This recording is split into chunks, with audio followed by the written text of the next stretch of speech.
Interaction, ये एक 1-to-1 interaction था जिसमें फोटोन अपना कंप्लीट एनर्जी इलेक्ट्रॉन को ट्रांसफर कर देता है। अब इलेक्ट्रॉन इस एनर्जी को दो कामों में यूज करेगा, एक तो मेटल से बाहर आने में, प्लस जो पार्ट बचा वो उसको काइनेटिक एनर्जी प्रोवाइड करेगा। So I hope you are clear with things. तो अगर इस फोटोन का एनर्जी h न्यू है तो ये फोटोन इस इलेक्ट्रॉन को अपना एनर्जी ट्रांसफर करेगा और ये जो एनर्जी है वो यूज होगा एक तो वर्क फंक्शन में, प्लस एक इसको मैक्सिमम काइनेटिक एनर्जी प्रोवाइड करेगा।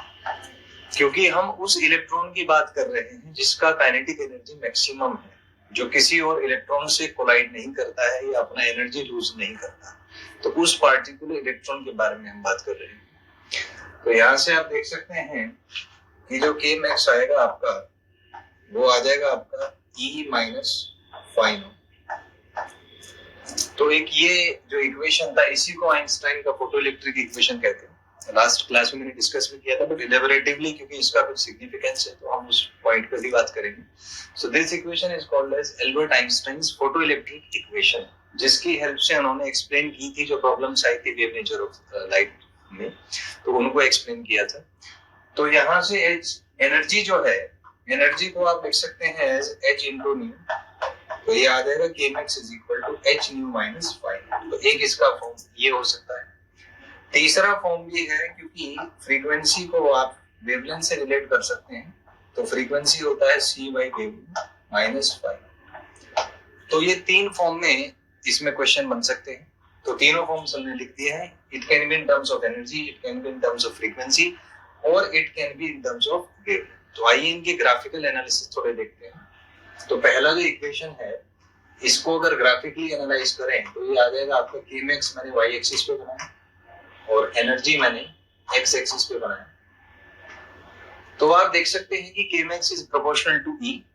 तो यहाँ से अगर एनालिसिस देखें तो k max is equal to E minus five naught. तो अगर मैं इसको y मान लेता हूँ, इसको x मान लेता हूँ, तो ये इक्वेशन आ जाएगा y is equal to x minus five naught. तो ये एक स्ट्रेट लाइन का इक्वेशन है जिसका स्लोप पॉजिटिव है और जिसका इंटरसेप्ट है माइनस ऑफ फाइव नॉट। तो अगर इसका ग्राफ अपन ड्रॉ करें तो ऐसा कुछ ग्राफ आना चाहिए। दिस इज ये सर्टेनली यहाँ पे इसका मान लीजिए कुछ वैल्यू आएगा, तो इस पॉइंट पर मैं कह सकता हूँ कि k max 0 होगा। तो यहाँ से इसको मैं कुछ E नोट इसका वैल्यू मान लेता हूँ। तो अगर इक्वेशन देखें तो equation is y is equal to x minus five naught. तो अगर यहाँ से इस एंगल की मैं बात करूँ, एंगल अगर थीटा है, तो आप देख सकते हैं y is equal to mx plus c जो है वो जनरल इक्वेशन होता है। तो यहाँ से अगर आप कंपेयर करें तो m जो है इसका स्लोप वो 1 आ जाएगा और स्लोप होता है tan थीटा। तो यहाँ से आप कह सकते हैं कि theta will be equal to 45। तो थ्योरेटिकली ऐसा एक ग्राफ आना चाहिए एज पर द इक्वेशन। लेकिन हमें पता है कि मैक्सिमम काइनेटिक एनर्जी नेगेटिव नहीं होता, प्रैक्टिकली हमें उस चीज का पता है। ये तो एक मैथमेटिकल एनालिसिस है। तो क्योंकि प्रैक्टिकली k max नेगेटिव नहीं होता तो इसको अपन ऐसे एक डॉटेड फॉर्म में हम इसको बनाएंगे जिससे ये लगे कि भाई ये एक इस तरीके से इसको डॉटेड फॉर्म, तो इस तरीके से आप इसको बना सकते हैं। तो एंगल ये 45 हो जाएगा और ये आप देख सकते हैं कि this angle is a constant. ये एंगल जो है यहाँ पे एक कांस्टेंट है। तो आप कोई भी मटेरियल यूज करें, कोई भी फ्रीक्वेंसी यूज करें, उसका इस ग्राफ की स्लोप पे कोई फर्क नहीं पड़ेगा। तो ये आप इसका एनालिसिस देख सकते हैं। अच्छा, ये जो पॉइंट है जहाँ पे ये k max 0 है, तो k max अगर 0 है तो आप समझ गए होंगे कि एनर्जी उसका वर्क फंक्शन के इक्वल आएगा। तो यहाँ से अगर k max is equal to E minus five naught आपको दिया हुआ, तो अगर k max 0 के कॉरस्पॉन्डिंग में एनर्जी देखना चाहूँ तो ये जो एनर्जी है आपका ये वर्क फंक्शन के इक्वल आ जाएगी। सो इसका जो इंटरसेप्ट है ये वर्क फंक्शन है, मतलब ये डिपेंड करेगा कि मेटल आपने कौन सा यूज किया। तो इस ग्राफ का जो स्लोप है, आप कह सकते हैं कि इसका जो स्लोप है, स्लोप इज कांस्टेंट, लेकिन इसका जो एनर्जी इंटरसेप्ट है, इसका जो एनर्जी वाला इंटरसेप्ट है, इट डिपेंड्स ऑन मेटल। ये आपका मेटल पे डिपेंड करेगा कि आपने कौन सा मेटल यूज किया है। तो ये इसका एनालिसिस हम देख सकते हैं कि केएमएक्स वर्सेस ई का जो ग्राफ है उसकी स्लोप कांस्टेंट होगी सभी मेटल्स के लिए, लेकिन उसका जो इंटरसेप्ट होगा दैट विल डिपेंड ऑन कि वो मेटल कौन सा। तो इसी पे क्वेश्चन आ सकता है आपको कि यहाँ पे आपको केएमएक्स और ई के ग्राफ दिए हुए हैं दो डिफरेंट मेटल्स के, ऐसा कुछ है। मान लीजिए ये एंगल है θ1, ये एंगल है θ2, ये ग्राफ 1 है, ये आपका ग्राफ 2 है। दिस इज योर केएमएक्स। तो आपसे इसमें रिलेशन पूछा है कि θ1 θ2, और ये मान लीजिए आप ये कुछ वैल्यूज वगैरह दी हुई है यहाँ पे, इसको मैं हाइड कर देता हूँ। तो यहाँ पे मान लीजिए कि आपसे पूछा गया है कि θ1 θ2 में क्या रिलेशन होगा, पहली बात।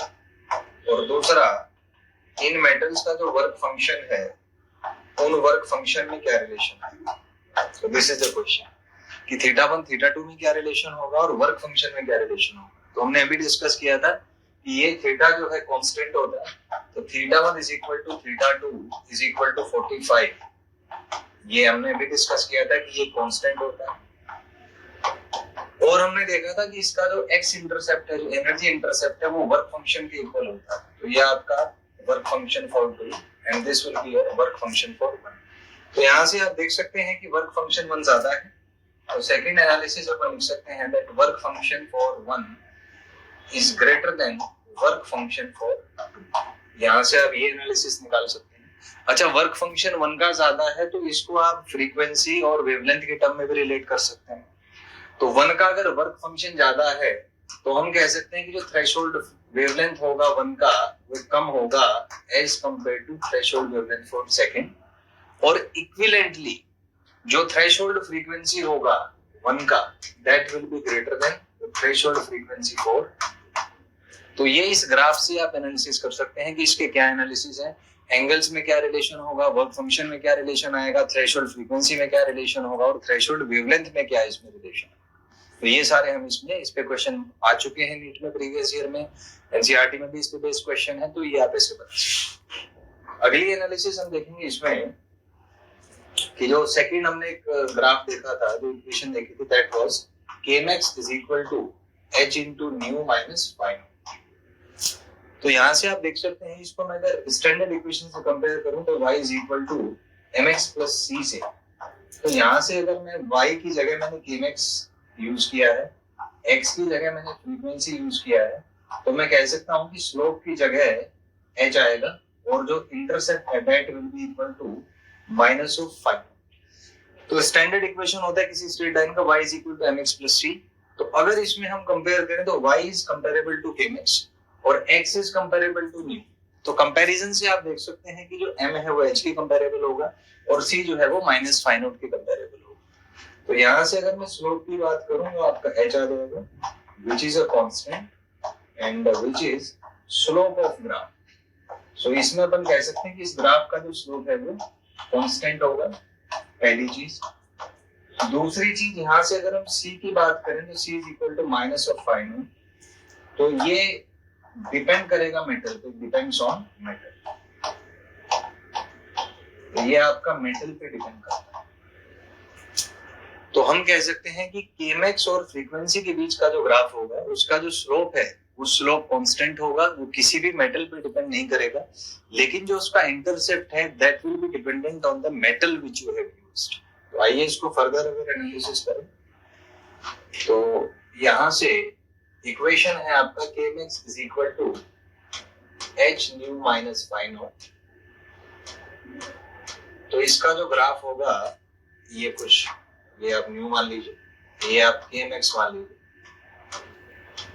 तो ये एक स्ट्रेट लाइन होगा, मान लीजिए एंगल थीटा है, और इसको अगर आप फर्दर एक्सपांड करें तो ये यहाँ पे कट करेगा, जो y इंटरसेप्ट है इसका that will be minus of phi. तो ये इसका एनालिसिस आप देख सकते हैं। और यहाँ पे जो tan थीटा है वो आपका h के इक्वल होगा which is equal to the slope।